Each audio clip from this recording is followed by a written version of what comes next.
کہ وہاں میرے ایجنٹ مجھے کسی خاص کام کے سلسلے میں بلا رہے ہیں اور انہوں نے مجھے اجازت دے دی ہے کہ میں اپنے مخصوص گروپ کے ساتھ ایکریمیا کی ریاست الاسکا جا سکتا ہوں۔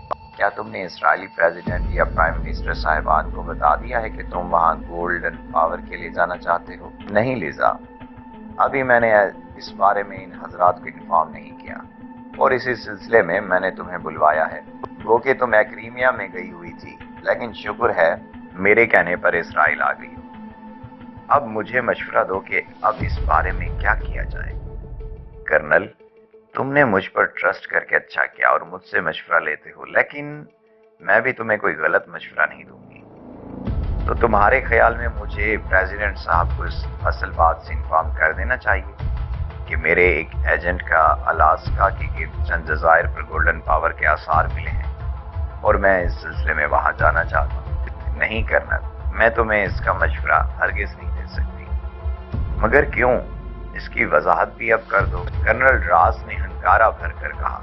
اگر اس کی باتوں کو اس کا کوئی اور ایجنٹ اس طرح بھرپور طریقے سے انکار کرتا تو کرنل راس پہلے اس کی واٹ لگا کر اپنا غصہ اتارتا، پھر اس سے وضاحت طلب کرتا، لیکن یہاں کیپٹن لیزا تھی جسے کرنل راس اپنا دوست بنا چکا تھا اور ہر بات شیئر کرتا تھا۔ پہلی بات تو یہ ہے کہ جیسے ہی پریزیڈنٹ صاحب یا پرائم منسٹر صاحب کو گولڈن پاور کے بارے میں پتہ چلے گا، وہ اس کا ذکر GP5 کے کرنل ڈیوڈ صاحب اور ریڈ آرمی کے کرنل فرانک صاحب سے بھی کریں گے، اور ہو سکتا ہے آپ کی بجائے ان دونوں پاورفل ایجنسیوں میں سے کسی ایک لیڈر کو گولڈن پاور کا ٹاسک دیا جائے، کیونکہ ضروری نہیں کہ پریزیڈنٹ صاحب تمہاری ایجنسی کو روانہ کرے۔ دوسری سب سے اہم بات یہ ہے کہ اگر ہمیں روانہ کر بھی دیں تو تم نے اسپیشل فون پر مجھے خود بتا دیا تھا کہ تمہارے ایجنٹ نے جزائر کے میپ، روڈ اور لوکیشن بتائی تھی، ہم وہاں پہنچ سکیں، اور اگر ہم پہنچ بھی جائیں تو وہ دونوں جزیروں پر زیرو لینڈ اور بلیک ڈیتھ کے خطرناک ہرکاروں سے بھی ہو سکتا ہے۔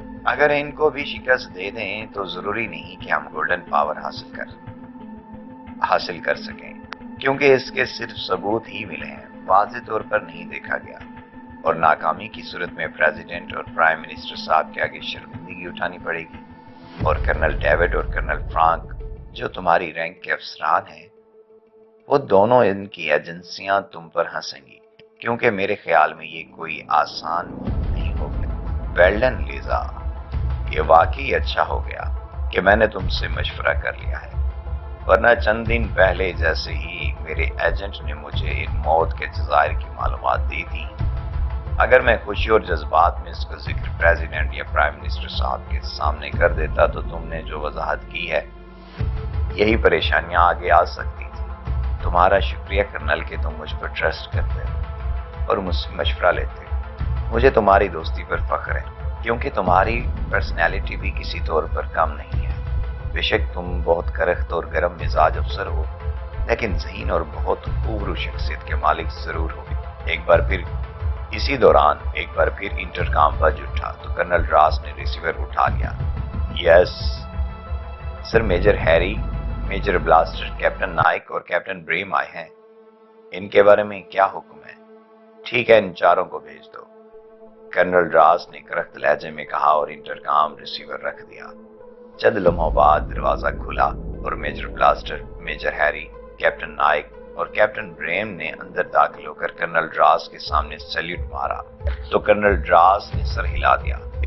کیپٹن لیزا کھڑی ہو گئی اور ادب سے میجر ہیری اور میجر بلاسٹر کو سیلیوٹ کیا، کیونکہ رینک میں یہ دونوں اس سے بڑے عہدے پر تھے۔ البتہ کیپٹن نائک اور کیپٹن بریم سے ہاتھ ملائے اور پھر سب ادب سے کرسیوں پر بیٹھ گئے۔ چیف، آپ ہمیں بریف کریں کہ گولڈن پاور کے سلسلے میں میکران اور ڈیکران جزائر پر کس طرح جایا جائے اور وہاں کیا پلاننگ کی جائے۔ کیپٹن لیزا نے مؤدبانہ لہجے میں کہا، کیونکہ اس وقت ٹیم کے خاص ممبران موجود تھے، اس لیے فری ہونے کی بجائے احترام سے کہنا پڑا۔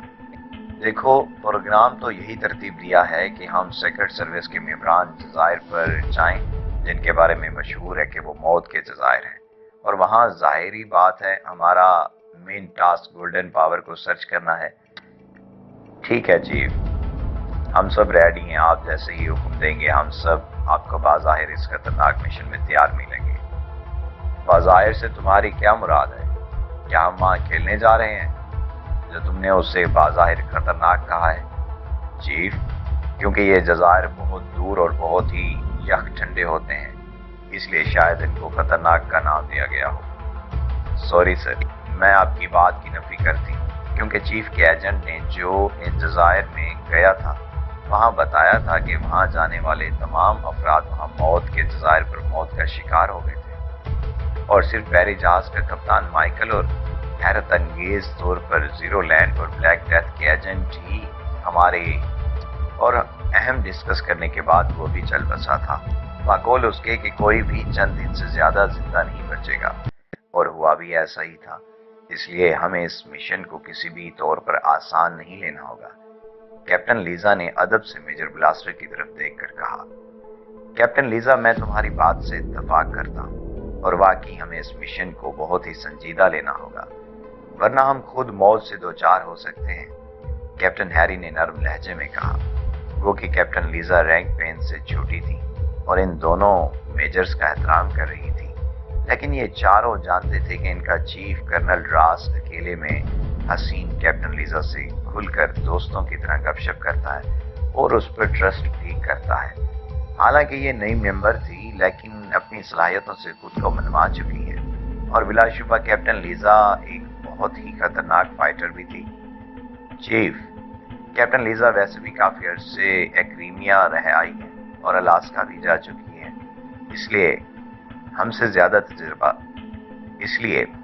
سے زیادہ تجربہ ہے، اس لیے میں بھی اس کی بات کی تائید کرتا ہوں۔ بس چیف، ہم آپ کے منتظر ہیں، اس بار کیپٹن بریم نے ادب سے اور جوش سے کہا۔ کیپٹن نائک نے بھی جذباتی لہجے میں کہا، جی چیف، گریٹ اسرائیل کے مفاد کے لیے ہم ہر خطرے میں کودنے کے لیے تیار ہیں۔ گڈ، یہ ہوئی نا بات۔ چونکہ تم سب میری سیکرٹ سروس کے ہم افسران ہو، اس لیے آپ سب میں سے کسی ایک کو یہاں رہنا پڑے گا۔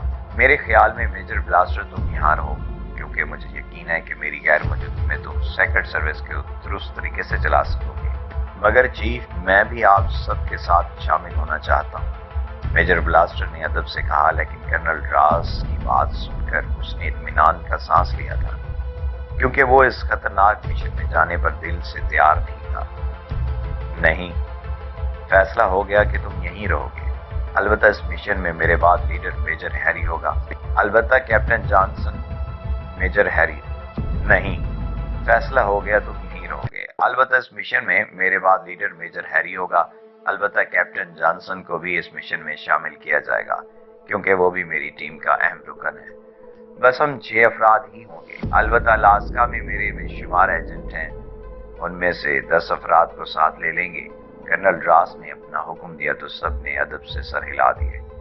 چیف، ہم تیار ہیں۔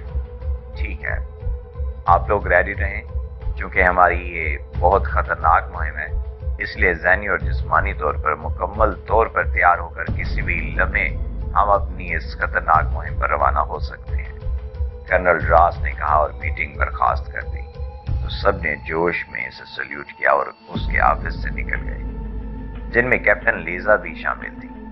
ان سب کے جانے کے بعد کرنل راس ایک بار پھر فائلوں میں گم ہو گیا، تو اس کے اسپیشل سیل فون پر نمبر آنے لگا تو اسکرین پر نمبر دیکھ کر کرنل راس چونک گیا، کیونکہ اس کے پاکیشیا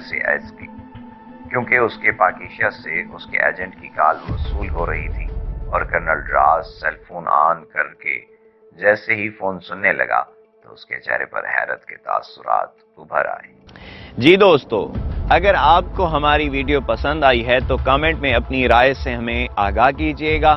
اگر آپ چینل پر نئے ہیں تو چینل کو سبسکرائب کر لیجیے اور بیل آئیکن کو دبانا نہ بھولیے گا، تاکہ آپ کو ہماری مزید ویڈیوز سب سے پہلے مل سکیں۔ دعا میں ہمیں یاد رکھیے گا، اپنا بہت سارا خیال رکھیے گا۔ اپنے دوست توقیر نیاز توقیر کو اجازت دیجیے۔ اللہ نگہبان۔